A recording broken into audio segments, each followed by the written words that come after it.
Nama Usama bin Laden pertama kali viral di seluruh dunia setelah adanya tragedi WTC tahun 2001. Tapi tahukah Anda sebenarnya Amerika sudah memburu Usama sejak bertahun-tahun sebelumnya? Usama diyakini ikut terlibat atas berbagai teror terhadap Amerika pada tahun 90-an. Di video kali ini kita akan membahas lebih detail bagaimana cara intel Amerika memburu, membuntuti, mengidentifikasi, dan menggerebek rumah persembunyian Usama sebelum kemudian menembaknya hingga tewas di tempat. Simak juga beberapa teori konspirasi tentang kematian Usama beserta bantahannya. Tonton terus videonya dan jangan kemana-mana karena kamu bukan rezeki.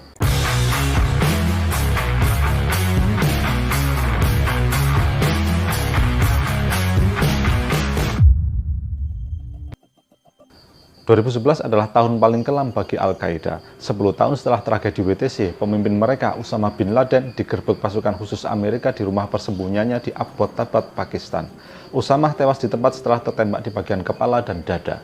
Pertanyaan pertama, Usama lahir di Saudi, terkenal di Afghanistan, tapi kenapa malah sembunyi di Pakistan? Oke, kita mundur ke belakang sebentar. Akhir tahun 70-an, Usama yang bersatu sebagai Sultan dari Arab Saudi hijrah ke Afghanistan untuk membantu pejuang Afghanistan mengusir penjajah Uni Soviet. Usama tidak hanya membantu pejuang Afgan secara finansial, tapi juga ikut turun langsung dalam peperangan. Dari sinilah dia banyak mengenal militan-militan Islam dari berbagai negara yang kelak menjadi orang-orang kepercayaannya. Pada tahun 1988, Usama mengikuti pelatihan dasar gerilya yang diadakan oleh CIA di Afghanistan. Loh, CIA kok ada di Afghanistan? Ya, Amerika memang sudah lama bermusuhan dengan Uni Soviet yang sedang menjajah Afghanistan. Dan Amerika menjadikan Mujahidin Afghanistan ini sebagai proksi atau kepanjangan tangan Amerika. Itulah salah satu alasan mereka membantu Mujahidin dan memberi pelatihan kepada organisasi baru yang melawan Uni Soviet. Pada tahun itu juga, Usama dengan bantuan dana dan senjata dari Amerika membantu organisasi semi-paramiliter bernama Al-Qaeda, atau dalam romanisasi Latin disebut Al-Qaeda. Al-Qaeda adalah gerakan perlawanan terhadap penjajahan Uni Soviet. Di Afghanistan saat itu, Al-Qaeda lebih sering disebut sebagai Mujahidin Afghanistan. Di kemudian hari, saat Uni Soviet sudah hengkang dari Afghanistan, Al-Qaeda melawan balik Amerika yang mereka anggap telah ikutan menjajah Afghanistan dan membantu Israel menindas warga Palestina. Amerika juga mereka anggap ikut campur terlalu dalam di Perang Teluk. Setelah serangan WTC tahun 2001, Amerika meningkatkan perburuan pada Usama bin Laden. Tempat yang diyakini sebagai persembunyian Usama, yakni pegunungan Tora Bora di Afghanistan, dibombardir oleh Amerika. Dalam serangan yang cenderung ngawur ini, Amerika pulang dengan tangan kosong. Usama berhasil lolos setelah disembunyikan oleh Taliban. Taliban membantu Usama sebagai balas budi atas usaha Usama yang membantu perjuangan rakyat Afghanistan mengusir Uni Soviet. Karena tidak menguasai medan Afghanistan, Amerika menggandeng musuh Taliban, yakni Aliansi Utara Afghanistan. Dengan kekuatan tambahan ini, Amerika menekan Taliban dan memaksa Taliban melepaskan kekuasaannya. Kliwon demi kliwon berlalu, Afghanistan pun dikuasai Amerika dan Aliansi Utara. Karena tidak mempunyai perlindungan dari penguasa yang telah dilengsarkan, Usama pun cari aman. Dia kabur dan tidak diketahui jejaknya selama bertahun-tahun. Kenapa Usama tidak kabur ke tempat kelahirannya, Saudi Arabia? Usama tidak mungkin kabur ke negara kelahirannya karena negara ini termasuk ketat dalam memperlakukan pemberontak. Usama dicap teroris. Asetnya berupa warisan dari keluarga bin Laden senilai ratusan juta dolar dibekukan oleh pemerintah Saudi. Bahkan bisa dibilang kalau Usama ini punya dendam besar pada kerajaan Saudi. Opsi terbaik untuk Usama saat itu adalah ke Pakistan. Usama lebih mudah kabur ke Pakistan melalui jalur tribal. Pada saat itu, area tribal ini seperti area emas bagi Al-Qaeda atau Taliban. Karena di wilayah ini, pemerintah Pakistan tidak memiliki kendali yang kuat. Adanya pos perbatasan di sana seperti hanya formalitas saja. Anggota-anggota Al-Qaeda yang melarikan diri dari Afghanistan kebanyakan juga bersembunyi di Pakistan. Karena di sana banyak militan-militan Islam yang siap melindunginya. Jejak Usama tidak diketahui oleh siapapun selama bertahun-tahun. Keberadaannya di Pakistan baru tercium tahun 2005. Akhir 2006, Amerika menahan puluhan orang yang diduga menjadi anggota atau membantu gerakan Al-Qaeda. Meskipun ada belasan orang yang salah tangkap, tapi banyak juga yang benar-benar menjadi anggota Al-Qaeda. Dari belasan orang diantaranya dipindahkan ke penjara paling angker di Teluk Guantanamo. Penjara yang tidak terikat dengan aturan PBB atau undang-undang negara manapun. Kenapa Amerika membuat penjara di tempat seperti ini? Ya biar bisa bebas dari undang-undang hak asasi manusia. Paham tujuannya kan ya? Singkat cerita, dari interogasi di sana, tentunya dengan bumbu-bumbu siksaan yang bisa kalian cek sendiri contohnya di Google, Amerika berhasil mendapatkan satu nama penting, yaitu Abu Ahmed Al-Kuwaiti. Tapi dari para tahanan di Guantanamo tersebut, tidak ada satu orang pun yang membocorkan lokasi Abu Ahmed. Ada dua kemungkinan, memang tidak ada yang mau mengaku atau memang benar-benar tidak ada yang tahu. Yang jelas kedua fakta ini menghasilkan kesimpulan bahwa Abu Ahmed ini memang orang penting, karena kalau dia cuma kurir biasa, pasti gampang ditemukan. Para tahanan yang ditangkap itu juga menyatakan bahwa sejak KSM atau Khalid Sheikh Muhammad ditangkap pada 1 Maret 2003 di Rawalpindi, Pakistan, Abu Ahmed memang didapuk menjadi kurir utama Usama. KSM ini adalah donatur utama serangan bom truk di parkiran gedung WTC tahun 93. KSM yang juga ditahan di Guantanamo ini mengkonfirmasi bahwa Abu Ahmed Al-Kuwaiti adalah orang yang paling memungkinkan atau paling pantas untuk dijadikan sebagai tangan kanan Usama. Abu Ahmed ditengarai juga menjadi kurir tunggal dengan komunikasi lepas satu arah. Artinya, Usama bisa memerintah atau berbicara dengan seseorang, tapi orang tersebut tidak bisa menghubungi Usama, kecuali bertemu dulu dengan Abu Ahmed ini. Dan untuk bertemu Abu Ahmed, jelas tak semudah membalik telapak kaki. Cara berkomunikasi seperti ini juga berlaku pada wakil Usama di Al-Qaeda Afghanistan, yakni Ayman Al-Zawahiri ataupun Abu Musab Al-Zarqawi, pimpinan Al-Qaeda Irak yang di kemudian hari keluar memberontak dari Al-Qaeda dan ikut mendirikan ISIS bersama Al-Baghdadi. Nah, tugas berat CIA selanjutnya adalah menemukan Abu Ahmed Al-Kuwaiti ini. Tugas ini sangat sulit karena Amerika tidak memiliki kurir penghubung. Abu Ahmed ini tidak memakai telepon dan internet untuk komunikasi tentang Al-Qaeda. Kurir Abu Ahmed mengirim pesan kepada anggota lain dengan cara menulisnya di lembar kosong email, lalu menyimpannya di draft tanpa mengirimnya. Kemudian kurir lain membuka draft di email itu melalui warnet lain. Jadi Amerika tidak bisa melacak apa isi email tersebut, karena emailnya memang tidak dikirimkan kemana-mana. Sampai sedetail itu mereka. Teknik komunikasi rahasia yang sederhana tapi aman ini dipakai selama bertahun-tahun sebelum akhirnya terbongkar berkat kesaksian salah satu anggota Al-Qaeda yang ditahan di Guantanamo, yaitu Abu Faraj Al-Libi. Tahun 2007 baru diketahui bahwa Abu Ahmed ini memiliki nama asli Ibrahim Said Ahmad. Ternyata Abu Ahmed Al-Kuwaiti ini orang asli Pakistan, bukan orang Kuwait. Hanya saja semua keluarga dekatnya memang ada di Kuwait City. Mereka ke Kuwait mengungsi sejak tahun 2002. Setelah dilakukan pelacakan pada keluarganya di Kuwait City, didapatkanlah nomor HP Abu Ahmed pada tahun 2009 atau 2 tahun setelah nama aslinya terungkap. Ternyata Abu Ahmed ini memiliki HP tapi tidak pernah dipakai, kecuali untuk menelpon keluarganya.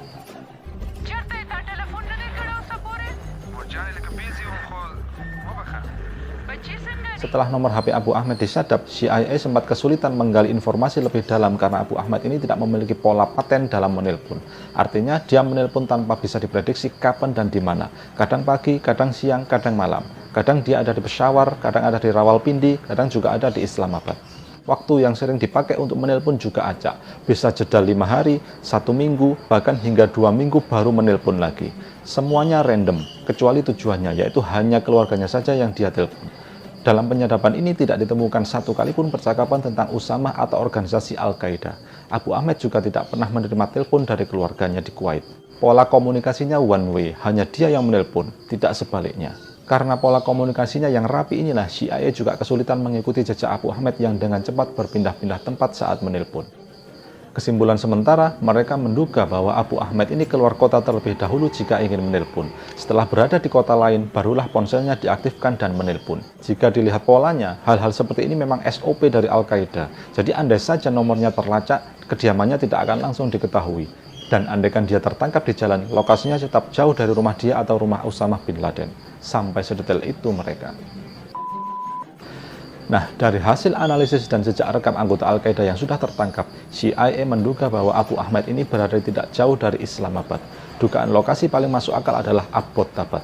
Kotanya nyaman dan jaraknya hanya 45 menit dari ibu kota. Apalagi salah satu orang kepercayaan Usama, Abu Faraj Al-Libi juga pernah tinggal lama di Abbottabad sebelum tertangkap.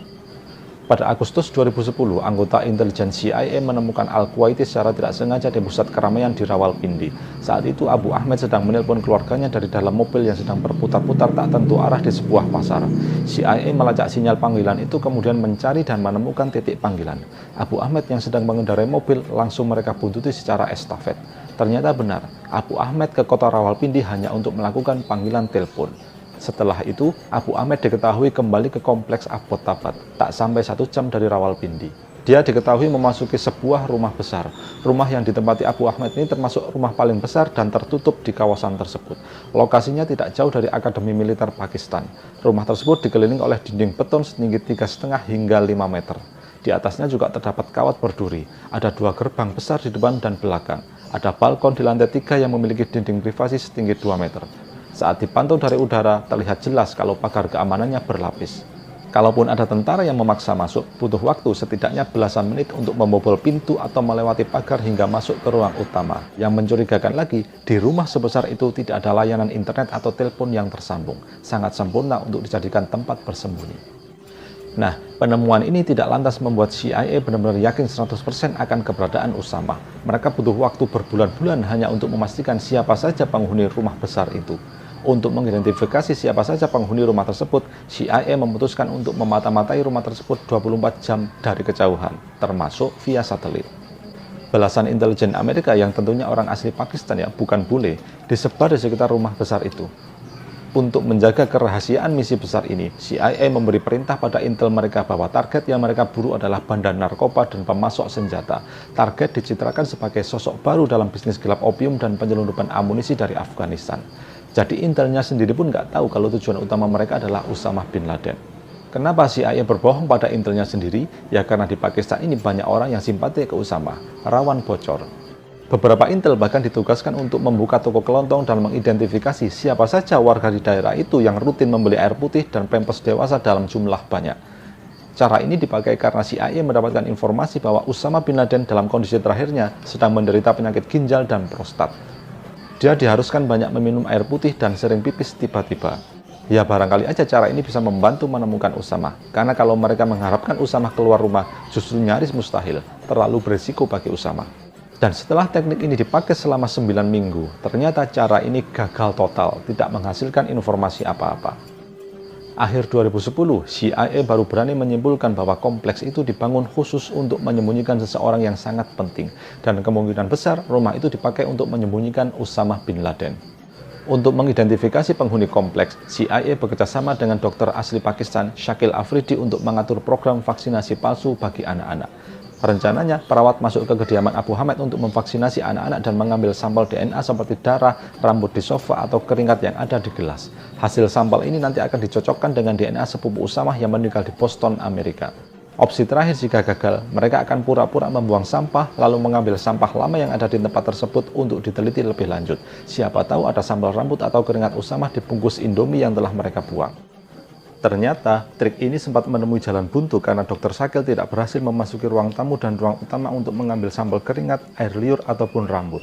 Sampah-sampah yang ada di rumah tersebut semuanya juga langsung dibakar di tempat khusus untuk menghilangkan jejak, tidak dibuang ke tempat sampah sebagaimana yang dilakukan oleh orang-orang. Sampai sedetail itu mereka. Orang sipil biasa tidak mungkin melakukan tindakan pencegahan seniat ini. Tapi untungnya, dari 5 anak yang ada di rumah tersebut, 3 diantaranya berhasil disuntik vaksin. Dari darah yang ada disuntikan bekas inilah sampel DNA tersebut diuji. Dan dari 3 anak ini, 1 diantaranya memiliki ikatan DNA yang identik dengan Usama bin Laden. Jadi bisa dipastikan bahwa salah satu penghuni rumah tersebut adalah keluarga dekat bin Laden. Entah itu anak Usama ataupun Usama sendiri. Sampai sini dugaan mereka semakin kuat, tapi belum berani memastikan 100%. Januari 2011, mereka memantau siapa saja yang keluar masuk rumah itu dari satelit. Mereka juga mengidentifikasi jemuran baju di samping rumah. Dugaan awal ada 3 ukuran baju pria dewasa yang sering dijemur di area itu beberapa bulan belakangan. Dari citra satelit pula terlihat salah satu penghuni rutin berjemur di pagi hari. Sayangnya, postur dan ciri-ciri wajah penghuni tersebut tidak bisa diidentifikasi karena tempatnya berjemur selalu di bawah pohon anggur. Jadi pohon anggur di situ sengaja ditanam untuk menutupi citra satelit. Mereka sudah mengantisipasi hal-hal seperti ini. Sampai sedetail itu ya mikirnya. Nah, fakta ini membuat CIA makin yakin bahwa orang misterius ini bukan anggota Al-Qaeda biasa. Apalagi jika dilihat dari rekam jejak penangkapan kurir dan tangan kanan Usama sebelumnya. Selicin apapun mereka, rumahnya justru biasa saja, tanpa pengamanan berlapis dan terkesan seperti rumah normal pada umumnya. Oke, kembali ke seseorang yang berjemur tadi. Setelah gagal mendapatkan gambaran dari satelit, pada pertengahan Februari 2011, drone pengintai dengan kamera resolusi tinggi pun diluncurkan pada jam-jam orang ini berjemur. Hasilnya, kamera drone mereka berhasil menangkap sosok pria berbadan tinggi agak kurus. Sosok pria tersebut berjalan dari pintu samping menuju area taman di dekat pohon anggur. Setelah dilakukan perhitungan proporsional dengan membandingkan tinggi benda-benda di sekitarnya, ditemukanlah angka 193. Itu adalah perkiraan tinggi pria dalam foto tersebut. Angka ini sangat mendekati tinggi Usama yang sebenarnya, yaitu 195 cm. Sedangkan buronan Amerika lain di Timur Tengah tidak ada yang memiliki postur di atas 190 cm. Makin yakinlah CIA terhadap dugaan awal mereka bahwa ini rumah persembunyian Usama bin Laden, walaupun mereka belum melihat wajah Usama sedikit pun. 14 Maret 2011. 1,5 bulan sebelum operasi, Presiden Barack Obama yang mendapatkan laporan hasil pengintaian ini langsung mengadakan musyawarah bersama para pejabat terkait. Obama menyetujui rencana penyergapan rumah Usama. Mereka mematangkan rencana penyerbuan ke tempat tersebut secara rahasia. Bahkan saking rapatnya mereka menyimpan rahasia, pasukan Navy SEAL yang diperintahkan menyerbu lokasi tersebut tidak diberitahu siapa targetnya. Baru pada menit-menit terakhir saat briefing, mereka tahu bahwa targetnya adalah buronan nomor 1 dunia. Pihak Amerika juga tidak memberitahu kepada pemerintah Pakistan tentang operasi yang dinamakan Neptune Spears ini, karena Amerika menduga bahwa pemerintah Pakistan bisa jadi sudah lama tahu tentang keberadaan Usama, namun mereka tidak memberitahukannya kepada Amerika. Singkat kata, waktu operasi pun diputuskan, yakni 2 Mei dini hari. 2 lusin anggota Navy SEAL yang ditugaskan sebagai eksekutor melakukan latihan terlebih dahulu untuk adaptasi bentuk rumah dan simulasi pembobolan pintu. Pada malam penyusupan, 2 lusin anggota Navy SEAL terbang menggunakan 2 helikopter dari pangkalan militer Amerika di Afghanistan. Mereka tiba di Abbottabad 90 menit kemudian. Saat pasukan mulai diturunkan dari helikopter, ekor salah satu helikopter Black Hawk milik Amerika menyerempet dinding kompleks, memaksanya melakukan pendaratan darurat atau soft crash. Ekor helikopter patah dan tidak bisa diterbangkan lagi. Di akhir misi nanti, helikopter ini dihancurkan agar tidak ada teknologi yang jatuh ke tangan negara lain. Oke, kembali ke penggerbekan tadi. Tepat jam 1 dini hari waktu setempat, pasukan khusus Amerika langsung memasuki area rumah Usama. Mereka menjebol pintu dan menyusuri setiap ruangan untuk mencari Usama. Sekitar 30 menit setelah mereka mendarat, mereka berhasil menemukan dan menembak mati Usama yang sedang mengintip melalui pintu kamarnya di lantai 3. Dalam operasi tersebut, pasukan khusus Amerika juga menembak Abu Ahmed Al-Kuwaiti, Abror sang pengawal Usama, salah satu anak laki-laki Usama yakni Khalid bin Laden, dan satu lagi istri Abror. Setelah situasi dirasa aman, mereka menggeledah lantai 3 dan membawa buku-buku, harddisk, dan VCD. Dengan sat-set wat-wat, pasukan Navy SEAL langsung memasukkan barang-barang sitaan dan mayat Usama ke kantong mayat dan membawanya ke helikopter. Mereka terbang menuju pangkalan militer Amerika di Afghanistan untuk proses identifikasi resmi dan pemrosesan jenazah. Jenazah kemudian dikuburkan dengan cara dibuang ke Laut Arab. Mereka beralasan agar jenazah Usama tidak dikultuskan dan dijadikan inspirasi jihad seperti yang terjadi pada mayat Saddam Hussein. Amerika juga mengklaim bahwa sebelum jenazah Usama dimakamkan dengan cara dilarung ke laut, jenazah tersebut sudah dimandikan dan disolati oleh kru kapal Indo-Amerika yang beragama Muslim. Ini klaim mereka. Video dan fotonya kami sudah coba mencari dan belum nemu. Sepertinya sengaja tidak dirilis. 9 jam setelah operasi berhasil, Presiden Amerika mengumumkan ke publik bahwa mereka sudah membunuh buronan nomor 1 Amerika. Sebagian rakyat Amerika menyambut operasi ini dengan bergembira turun ke jalan. Di belahan dunia yang lain, ratusan warga Abbottabad, Pakistan berbondong-bondong melihat TKP penyergapan. Sebagian lainnya seolah tak percaya bahwa Usama telah tiada.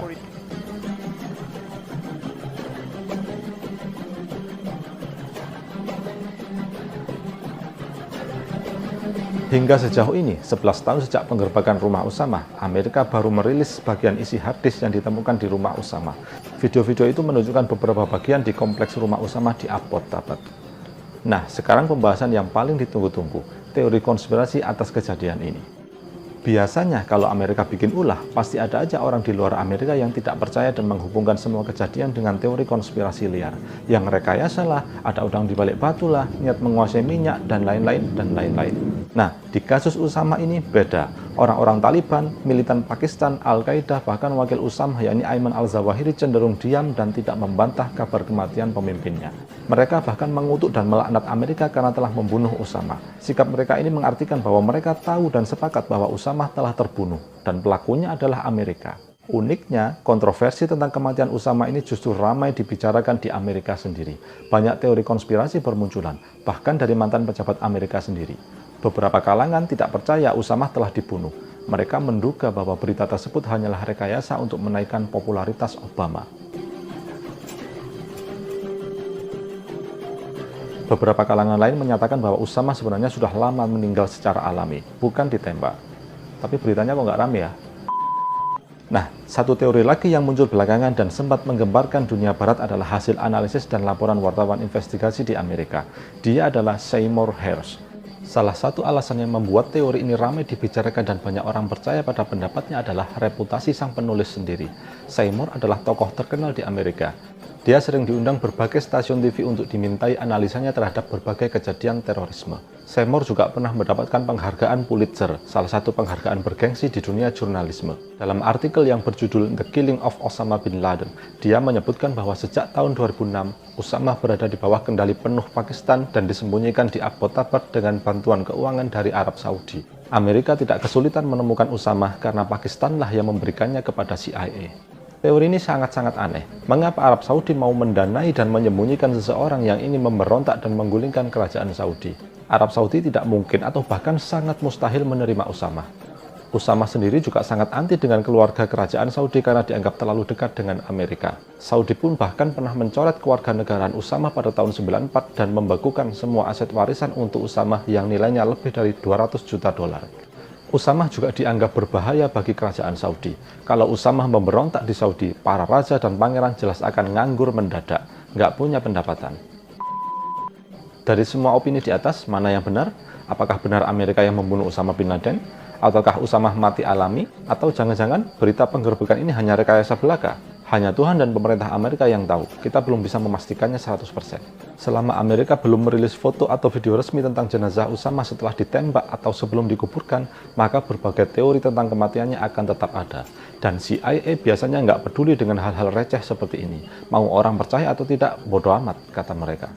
Yang jelas, Al-Qaeda secara resmi di kemudian hari membenarkan kematian pemimpinnya. Ayman al-Zawahiri pun otomatis mengambil alih kepemimpinan. Dan di saat yang sama, hingga hari ini, Usama tidak muncul lagi, bahkan meski hanya melalui video.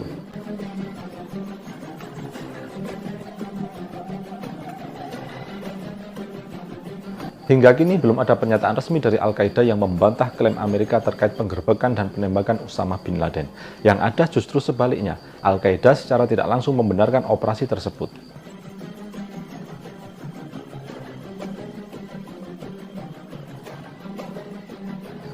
Pada saat kejadian, di rumah Usama tersebut terdapat beberapa keluarga Usama, di antaranya istri, keponakan, dan keluarga Abu Ahmed yang tidak menjadi korban tembak.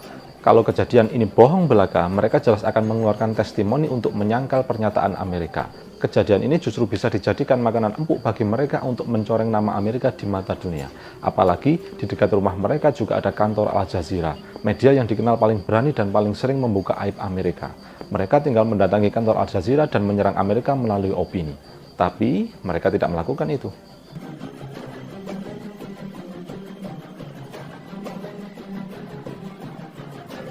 Kalau penggerbekan itu rekayasa, tentunya akan ada suara kontra dari warga Abbottabad. Nyatanya, warga Abbottabad bisa menyaksikan bekas ekor helikopter Amerika yang menyerempet pagar bagian luar rumah Usama. Rumah Usama pun langsung jadi tontonan warga pada pagi hari usai penggerbekan. Apalagi ada kesaksian beberapa warga yang menyatakan bahwa mereka mendengar suara helikopter dan 3 ledakan kecil pada dini hari waktu setempat.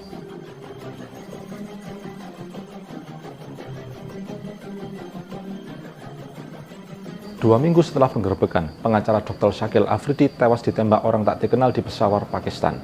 Pengacara tersebut menjadi korban salah tembak. Pelaku diduga adalah anggota Al-Qaeda yang berencana membunuh Dr. Shakil Afridi. Dr. Shakil Afridi dianggap sebagai pengkhianat setelah membantu Amerika menemukan kediaman Usama. Awalnya Dr. Shakil yang akan dibunuh, tapi justru pengacaranya yang tertembak. Kejadian ini secara tidak langsung juga membuktikan bahwa apa yang dilakukan CIA selama berbulan-bulan dalam masa pengintaian dan identifikasi memang benar adanya. Makanya anggota Al-Qaeda yang sakit hati langsung membalas dengan tembakan.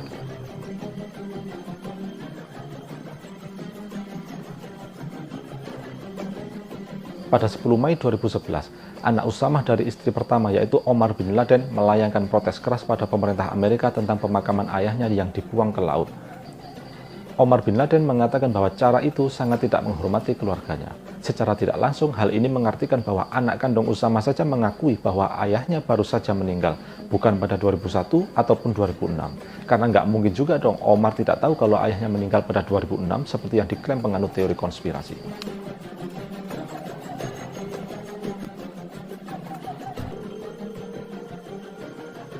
Tentang foto Usama yang beredar di internet, itu jelas-jelas editan, 100% rekayasa. Siapa yang membuat? Entahlah. Yang jelas, foto ini pertama kali viral melalui harian Al-Shahab dan Az-Zaman. Setelah penggerbekan, CIA sempat mengatakan akan merilis foto mayat Usama. Tapi ternyata pada Agustus 2011 saat wartawan meminta pemerintah Amerika untuk merilis foto jenazah Usama, Gedung Putih secara resmi malah menolak. Ini artinya foto yang beredar di internet jelas dikeluarkan oleh pihak ketiga, yakni netizen. Kalaupun, sekali lagi, kalaupun CIA mau merekayasa foto kematian Usama, mereka tidak mungkin bertindak bodoh dengan mengambil sumber foto yang bisa dengan mudah kita temukan di Google. Masa iya sih CIA yang ahli penyamaran level internasional mengedit foto yang bahan aslinya sangat familiar di Google? Tentunya kalau mereka beneran mau bikin foto palsu, ya pasti mereka akan mencari bahan foto yang jarang diketahui orang dong, biar nggak ketahuan. Ayo, iya Pak ya? Oke, dari semua pemaparan di atas, mana yang masih membuat kalian ragu? Silahkan tentukan pilihanmu sekarang. Yang terakhir, jangan lupa perbanyak membaca dan jangan duduk di toilet jongkok.